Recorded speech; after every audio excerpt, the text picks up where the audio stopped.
Everybody wants to point to certain things. What do you think you guys can do better next season to get yourself in a playoff position? Well, I think play better is the number one thing.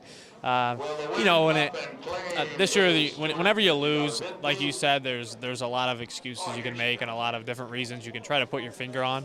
But really, there's a plethora of things that really need to be better, and I think it starts with the players. I think we're the ones that are on the ice playing, and I think this year we had to deal with a lot of things that were out of our control as far as an organization as well, like with call-ups and the affiliation. So especially with the lockout, I think at every level, things change for a lot of players and organizations. So it was a tough year, and it was just an adjustment, and we'll learn from it like they did the first year in the Central League. For you, how did your game change? Because I know we saw you a little bit at center at the end, and you played pretty well. So how does that going forward, maybe improve your game, and what do you take away from this season as a whole for you personally?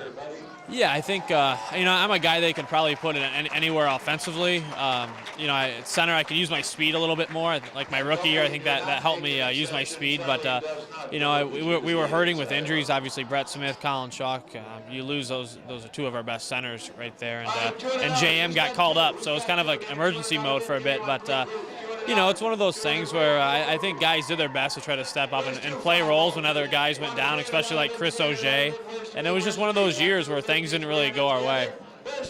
For you, I think you passed the 260 games, so you would become technically a veteran, although we still think of you as a young guy.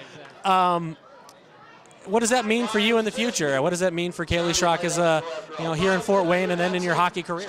Yeah, I mean, this is where I want to be for a long time, and but I've got to evaluate things for my own personal life and think about if it's best for me to come back and if the organization wants me back. But it's been a great 4 years here for me. 2 championships. I don't think a lot of guys win two championships throughout their career, so it was a lot of fun, and who knows what the future holds. But obviously, this is a place I want to be. I want to live here. I bought a house here, so and it's been a dream come true for me, really, to play in a Komet uniform. And even as bad as things were this year, I still found a way to have fun and still enjoy myself throughout a season like this. Final question: you've been around the Frankies, seen what they do in the off season. Is there anyone out there that's more hungry to get out there in the offseason and get this team back in the playoffs than those two? No, I think when your owners are your 2 biggest fans, I think that has a lot to do with it too. I mean, they really care about this team and they care about their players, and that's the thing that I think a lot of players don't understand coming in here is you're not gonna play for an ownership group that really cares about the players as much as they really do, and it's true. And I think other places you get treated like a piece of meat and thrown around, and they do things right here, and that's why I believe it'll always be an organization that's going to win, because they treat the players right, and they'll get guys in here that will hopefully put in more effort than we did this year, and make this organization what it needs to be, a winning organization.